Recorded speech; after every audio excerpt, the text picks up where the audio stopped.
오늘 하나님께서 우리에게 주시는 말씀은 로마서 8장 6절로 11절의 말씀과 요한복음 4장 23절로 24절의 말씀입니다.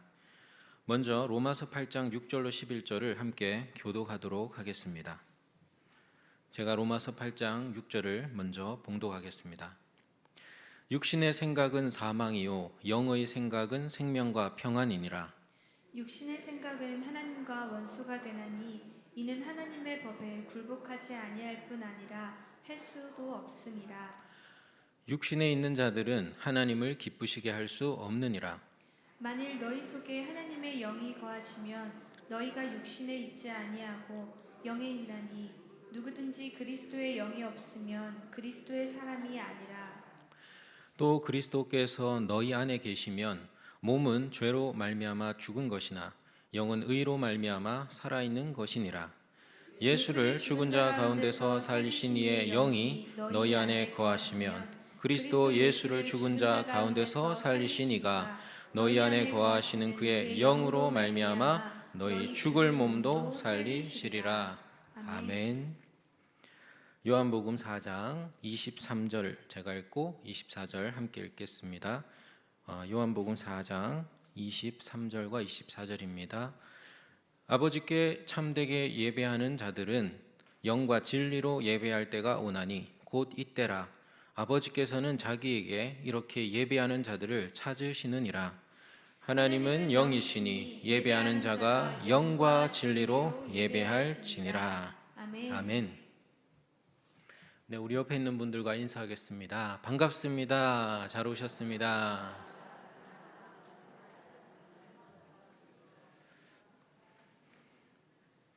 우리 옆에 있는 분들과 오늘은 이렇게 한번 인사할까요?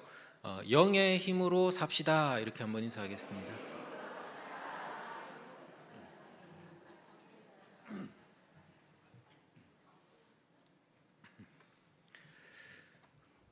여러분 분명히 책을 읽었는데 가끔은 그 내용이 하나도 생각 안 나고 제목만 생각나는 그런 책들이 있으시죠? 저도 그런 책이 하나 있는데요. 20대 초에 읽었던 책인데 내용이 하나도 생각 안 나고 제목만 생각납니다. 20대 초라고 하니까 뭐 몇 년 전이죠. 네. 예, 벌써 20년 넘는 옛날 얘기인데 20대 초에 읽었던 책 중에 이런 제목의 책이 있었습니다. 껍데기 목회자는 가라라는 제목의 아주 자극적인 책입니다. 껍데기 목회자는 가라. 이 제목이 그 당시에는 굉장히 시원하게 느껴졌는데요. 이제 목회자가 된 저에게는 이 책 제목이 참 부담스럽게 그렇게 느껴집니다. 나는 과연 어떤 목회자일까? 그리고 나는 혹시 껍데기 목회자는 아닌가? 이렇게 찔리게 되고 반성하게 되는 제목입니다. 이 책 제목처럼 만약에 이 한국 교회에서 껍데기 목회자들이 싹 사라지면 무슨 일이 일어날까? 한번 상상해 보십시오. 이 책은 아마도 번역하면서 유명한 시죠. 신동엽 시인의 시 껍데기는 가라라는 그 시를 오마주 했는지도 모르겠는데요. 우리나라 민주화 운동을 대표하는 시 중에 하나이죠. 껍데기는 가라. 그러니까 독재의 껍데기, 부정과 부패의 껍데기는 싹 사라져라 이것이죠. 이 사회에서 만약에 그렇게 부정부패의 껍데기가 싹 사라지면 과연 어떤 사회가 될까 우리가 기대하게 됩니다. 지올박이라는 가수가 크리스찬이라는 제목의 노래를 냈습니다. 그리스도인이라는 제목의 노래를 낸 거예요. 크리스찬. 크리스찬으로서 자기를 반성하고 또 사회의 위선을 고발하고 풍자하기 위해서 만든 그런 노래라고 합니다. 근데 이 노래의 의미를 만약에 그대로 살린다면 이 제목은 아마도 이렇게 바뀌겠죠. 껍데기 크리스찬 이렇게 바뀔 수 있겠습니다. 그래도 이렇게 자기 위선을 반성한다는 것은 양심이 살아있다는 것이죠. 내가 위선적이다라는 것을 아는 것은, 인정하는 것은 그래도 양심이 살아있는 것입니다. 정말 무서운 건 뭡니까?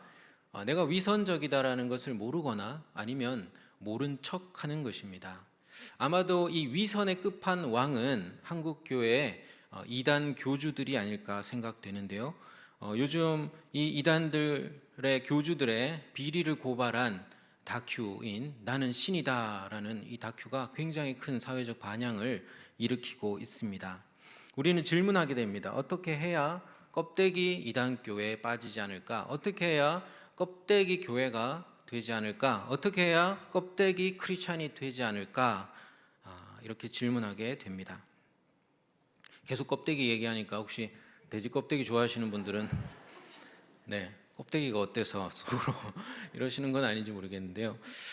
저도 좋아하지만 헤르만 헤세의 소설 가운데 데미안이라는 유명한 소설이 있는데 이런 대목이 나옵니다. 알은 세계다. 여러분 달걀을 보면서 알을 보면서 그런 생각해 보셨습니까? 이렇게 얘기합니다. 알은 세계다. 월드, 세계. 하나의 세계라는 거예요.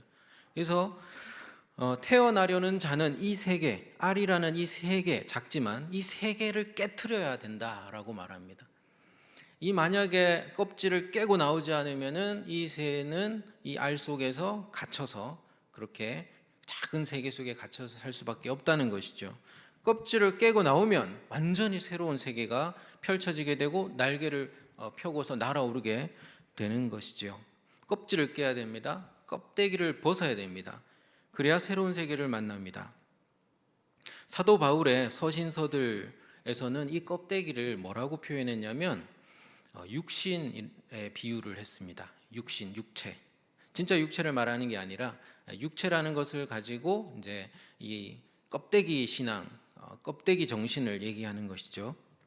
로마서 8장 8절 말씀을 같이 함께 몇 구절 계속 읽을 텐데 오늘 말씀 로마서 8장 8절을 한번 띄워주시면 감사하겠습니다. 함께 우리 읽어볼까요? 8장 8절 시작. 육신에 있는 자들은 하나님을 기쁘시게 할 수 없느니라. 아멘. 육신에 있으면 육신, 껍데기에 속해 있으면은 하나님을 기쁘시게 할 수가 없다고 했습니다. 그러면 이 껍데기에 반대되는 게 뭘까? 껍데기에 반대되는 것이 바로 9절에 나옵니다. 9절 같이 한번 읽어보겠습니다. 9절 시작.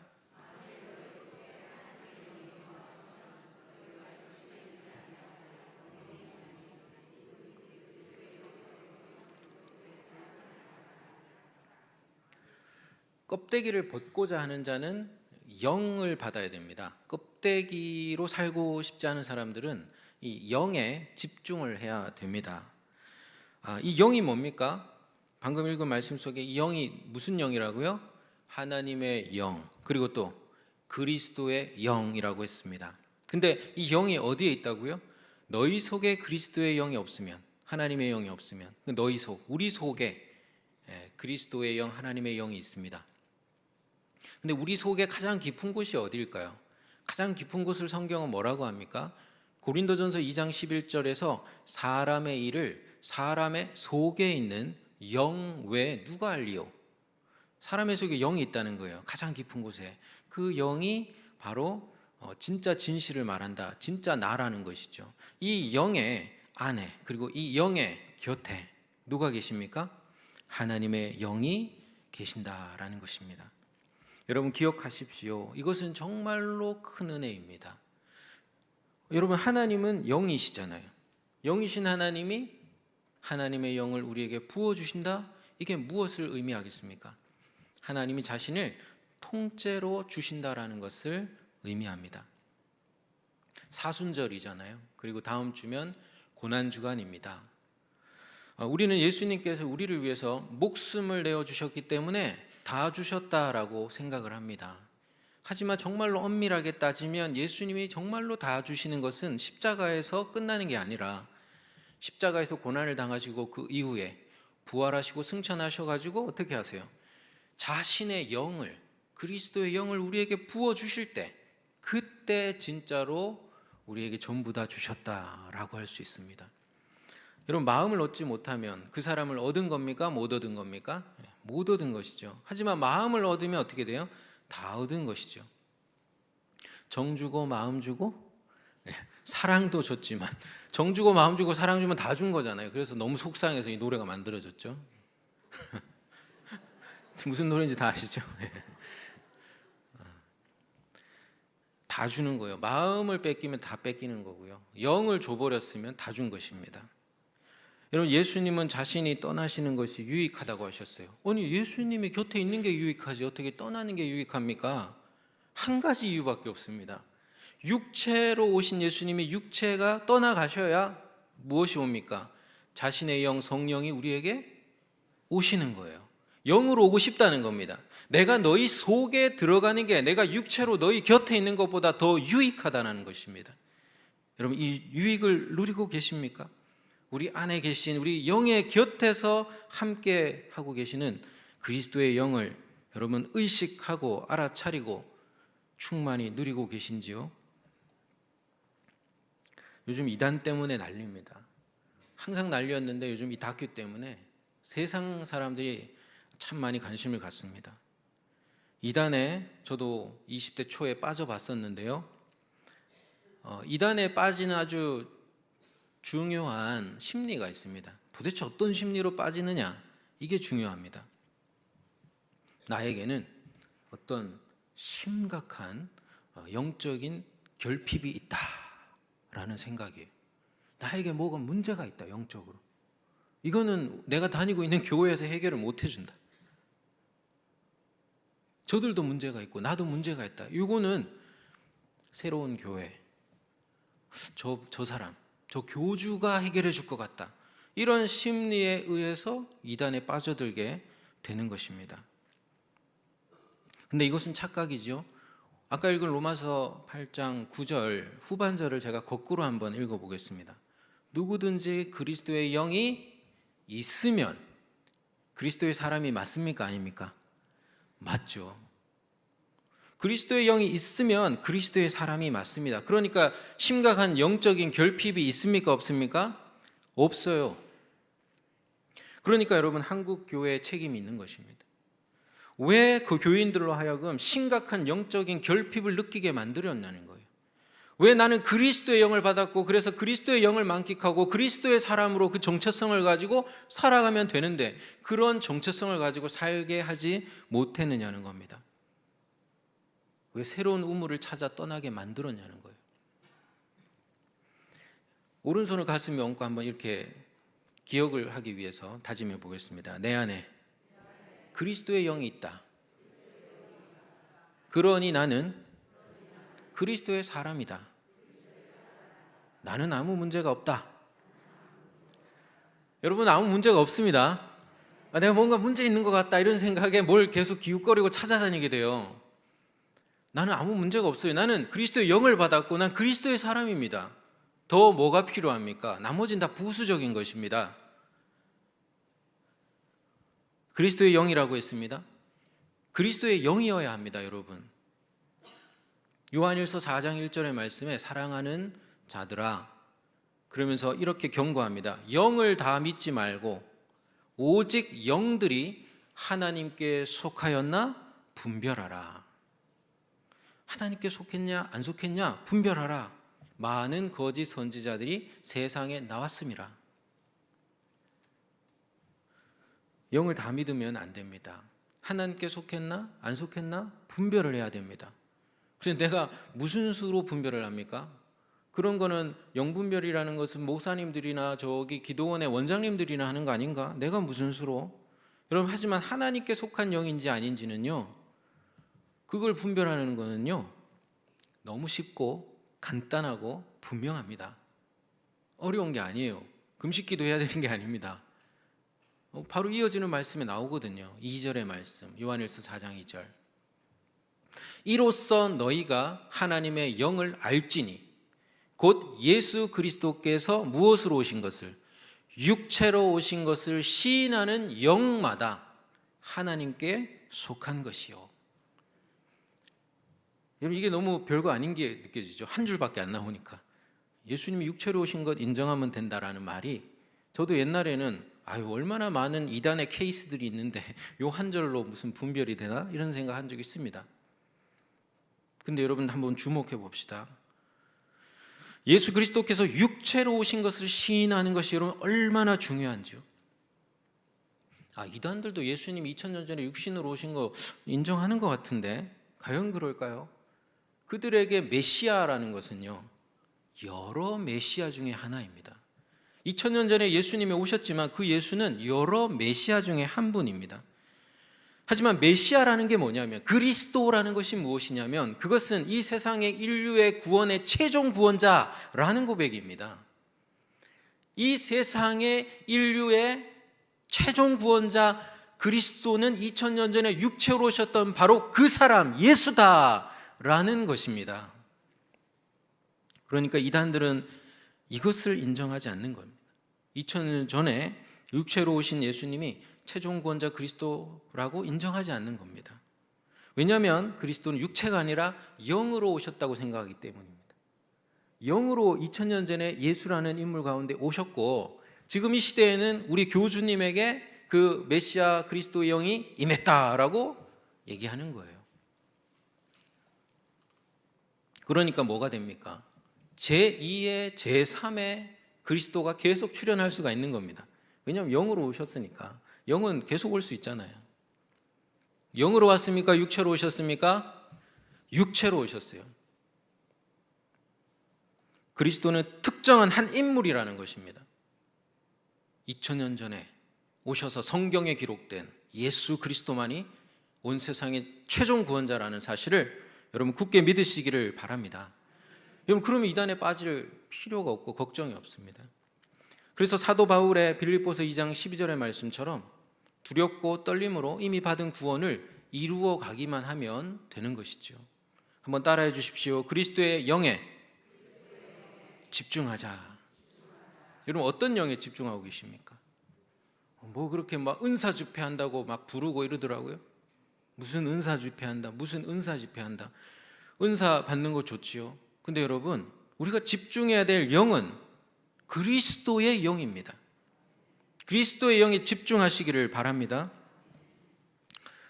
껍데기를 버리고 우리가 영의 힘으로 살아가게 됐을 때 만나게 되는 세 가지가 있는데요, 그 세 가지를 말씀드리려고 합니다. 첫 번째가 뭐냐면 요한복음 4장 23절로 24절의 말씀, 아까 읽은 말씀 띄워주시면 우리 같이 한번 천천히 함께 읽겠습니다. 시작.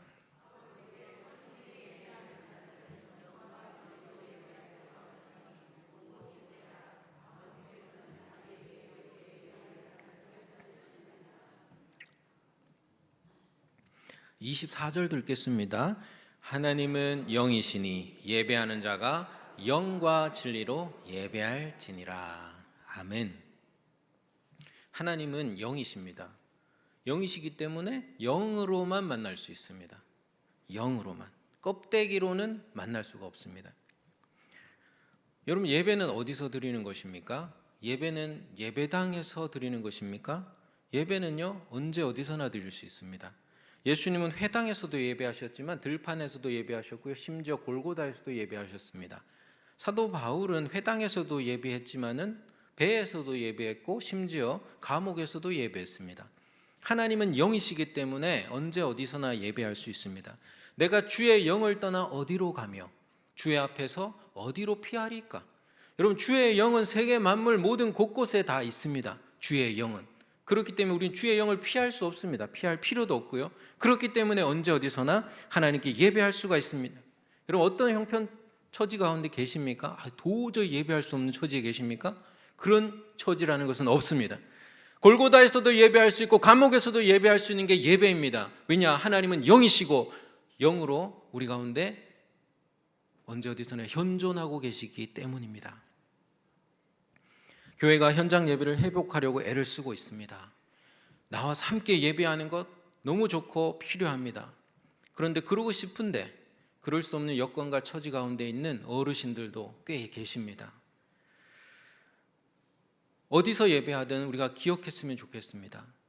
하나님은 영이셔서 언제 어디서나 우리의 예배를 받으신다라는 사실입니다. 하지만 영이시기 때문에 언제 어디서도 예배할 수 없기도 합니다. 그러니까 영으로 예배하지 않으면은 여기서 예배를 드려도요, 예배를 제대로 못할 수 있고 하나님을 못 만날 수 있다는 것입니다. 내가 예배당에 왔으니까 난 예배드리고 있는 것이고, 내가 예배당에서 찬양 드리고 지금 이렇게 하니까 내가 하나님 만나겠지. 영으로 예배해야만 하나님을 만날 수 있다는 사실을 기억하시기를 바랍니다. 한번 따라해 주십시오. 영의 힘으로 살면 영이신 하나님을 만난다. 두 번째로 영의 힘으로 살면 뭐가 좋은가를 살펴보겠습니다. 고대 교회에서는 이 하나님의 영을 두 가지로 해석했습니다. 하나는 플라톤 철학의 영향을 받아서 어떻게 이해했냐면 신적인 이성이라고 이야기했습니다. 오리게네스가 대표적인데요. 이렇게 이해를 하면 좋은 점도 있습니다. 뭐냐면 보이지 않고 또 형태를 가지고 있지 않기 때문에 모든 보이는 형태를 가진 피조물과 구분해서 하나님을 생각할 수 있죠. 그리고 인격성도 생각할 수 있고요. 근데 단점은 인간의 정신으로 축소된 왜곡된 하나님상을 가질 수도 있게 됩니다. 또 하나의 하나님의 영에 대한 이해는 스토아 철학의 영향을 받은 이해입니다. 테르툴리아누스가 대표적인데요. 이것은 하나님의 영이 아주 미세한 물질로서 온 우주 만물 가운데 침투해 있고 스며 있고 역사하고 있다. 그래서 장점이 하나님의 그 힘이 온 우주 만물 속에 역사하고 있다는 것을 강조할 수 있지만, 어쨌든 눈에 보이지 않을 만큼 작은 미세한 물질이라도 그것이 물질이기 때문에 하나님을 피조물처럼 생각할 수 있는, 범신론처럼 생각할 수 있는 단점도 있습니다. 그런데 이제 이 한국 교회 역사에서는 주로 하나님의 영을 이성처럼 생각을 해왔습니다. 그러니까 이쪽 하나님의 영을 우주 만물 속에 침투해 계시고 역사하고 있는 힘이다라는 차원을 강조하지를 못한 것이죠. 그래서 신학자 판넨베르크는 이 영을 이성으로 이해하지 않았던 요한 크렐리우스와 여러 성사학자들의 주석을 참고하여서 이렇게 영을 설명했습니다. 잠깐 졸음이 올 수 있거든요. 한 1분 정도. 정신줄을 잘 잡으시길 바랍니다. 영이라는 용어는 이성이나 의식이 아니다. 왜냐, 이 이성이나 이 정신이라는 것은 마음에 여기에 위치해 있잖아요. 근데 하나님의 영이 여기에만 위치할 수가 있습니까? 구약에서는 하나님의 영을 루아흐라고 부르죠. 신약에서는 하나님의 영을 푸뉴마라고 부릅니다. 자, 루아흐는 어떻게 묘사됩니까? 구약에서 하나님의 바람으로 묘사가 됩니다. 바람, 호흡, 태풍 이렇게 묘사되죠. 그러니까 이 바람의 움직임 속에서 신비한 보이지 않는 하나님의 그 자연의 힘으로써 묘사가 됩니다. 신약에서도 예수님이 바람의 묘사였죠. 어디서 와서 어디로 부는지 알 수 없는, 그러나 소리가 나고 분명히 느낄 수 있는 그 바람처럼 하나님의 영은 역사한다라고 하셨는데요. 그러니까 구약에서 이 우리가 헤아릴 수 없는 이 신비한 이 힘이 모든 생명의 기원이다라는 것입니다. 이 힘이 우리에게 호흡을 주고요. 그래서 우리가 숨 쉬고 있고요. 이제 우리가 호흡이 끝날 때 이 호흡이 이제 하나님께 돌아가잖아요. 그 호흡 속에 뭐가 있다는 것입니까? 바로 하나님의 영, 루아흐가 있다는 것이죠. 한번 따라해 주십시오. 이 말을 하고 싶은 겁니다. 이 말을 한번 따라해 주시기 바랍니다. 여호와의 호흡은 창조적인 생명의 힘이다. 이거 말하고 싶어서 길게 얘기한 겁니다. 여호와의 호흡은 창조적인 생명의 힘이다. 신기하게도 신약에서도 예수님이 부활하시고 제자들에게 나타나셔서 뭐라고 그러십니까? 성령을 받으라. 하나님의 호흡인 거예요. 하나님의 생명의 호흡인 것입니다. 그래서 여러분, 왜 이 말씀을 드리냐면 하나님의 영을 내 안에 있다고 해서 내 속에 갇혀 있는 분으로 생각해서는 결코 안 된다는 것입니다. 구약에서도 분명히 하나님의 영은 온 세계에 뻗어 있고 침투해 있고 스며 있고 그 속에서 역사하고 있는 전능한 생명의 힘이라는 것입니다. 욥이 고백하잖아요. 하나님의 영이 나를 지으셨고 전능자의 기운이 나를 살리신다. 영이. 신약에서는 어떻습니까? 그 영이 바로 예수를 죽은 자 가운데서 일으키셨고 지금도 교회를 통해서 세상을 구원하는 전능한 생명의 힘으로 영이 역사하고 있다라고 이야기했습니다. 오늘 말씀 우리 같이 한번 로마서 8장 10절로 11절의 말씀을 함께 읽어보겠습니다. 띄워주시면 10절, 11절 함께 읽겠습니다. 시작.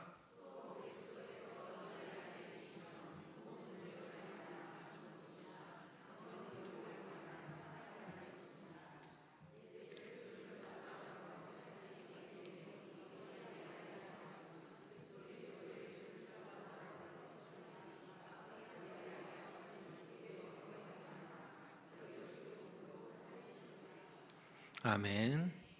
예수를 죽은 자 가운데서 살리신 이의 영이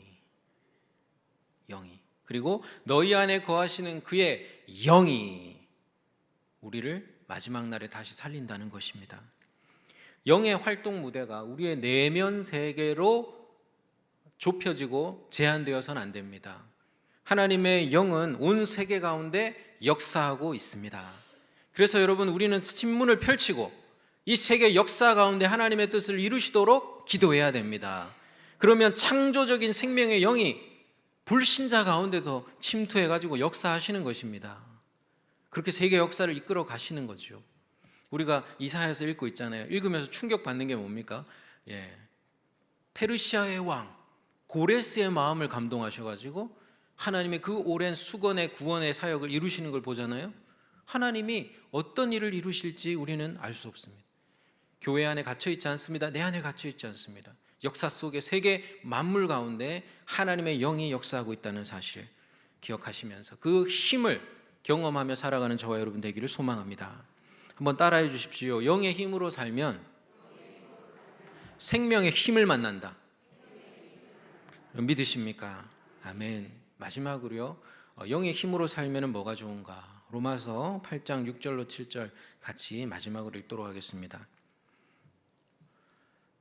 로마서 8장 6절과 7절입니다. 시작. 육신의 생각은 사망이요 영의 생각은 생명과 평안이니라. 육신의 생각은 하나님과 원수가 되나니 이는 하나님의 법에 굴복하지 아니할 뿐 아니라 할 수도 없음이라. 아멘. 껍데기의 생각은 사망입니다.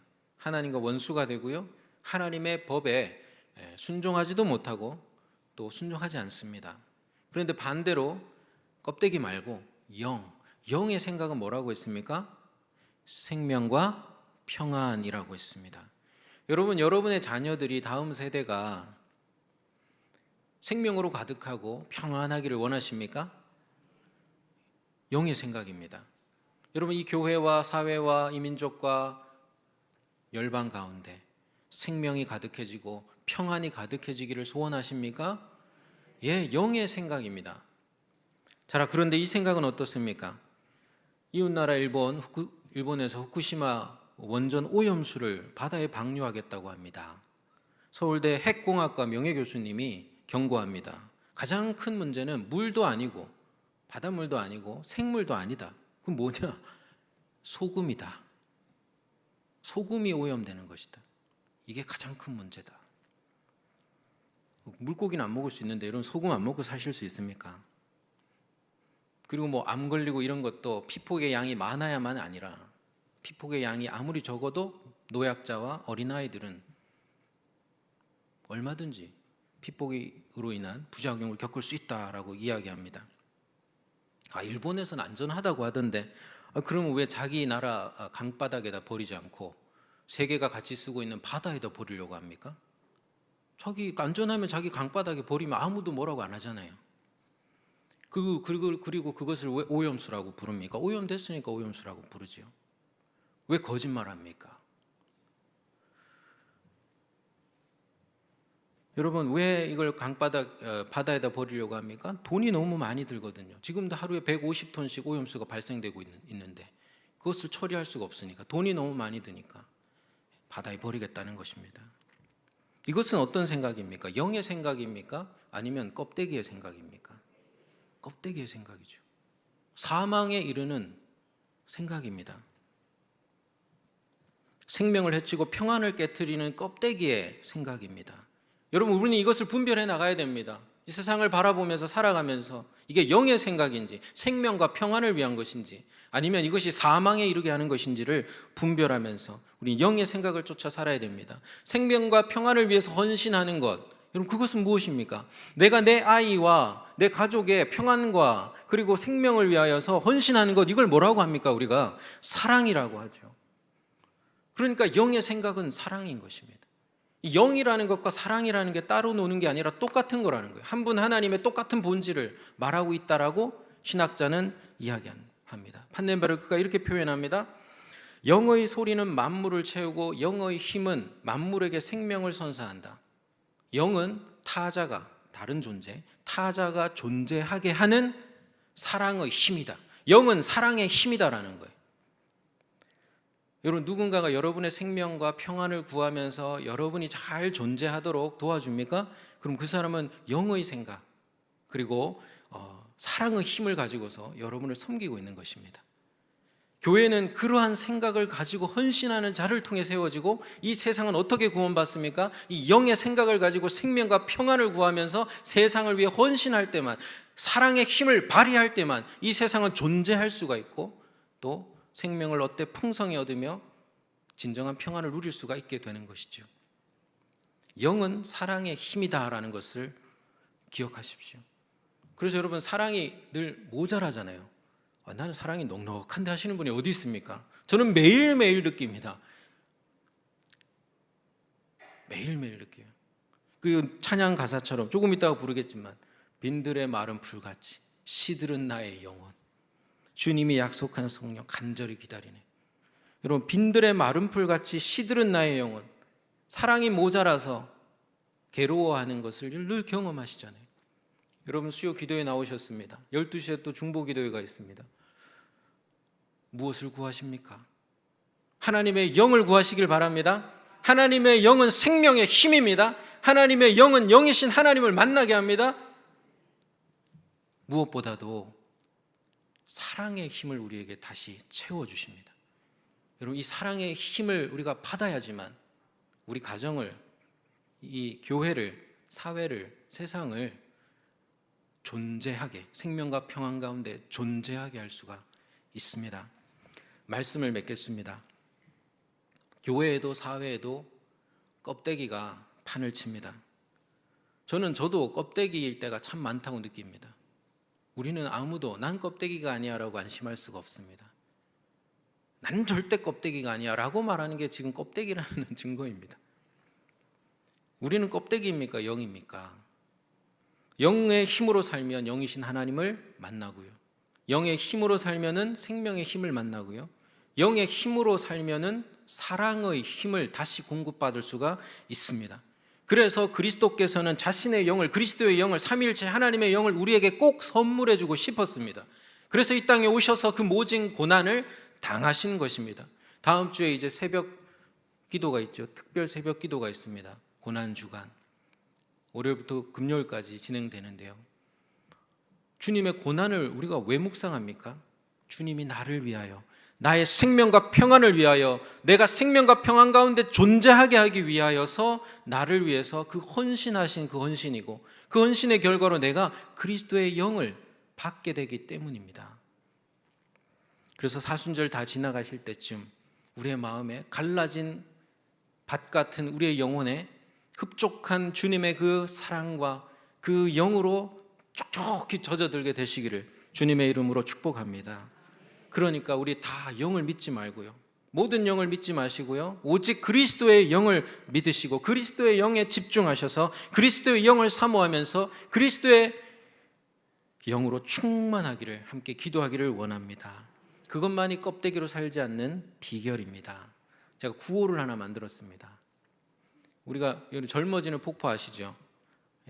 젊어지는 폭포 아시죠? 나이아가라 폭포 아시죠? 나이아가라, 거기서 외치면 그 나이가 간다 그러잖아요.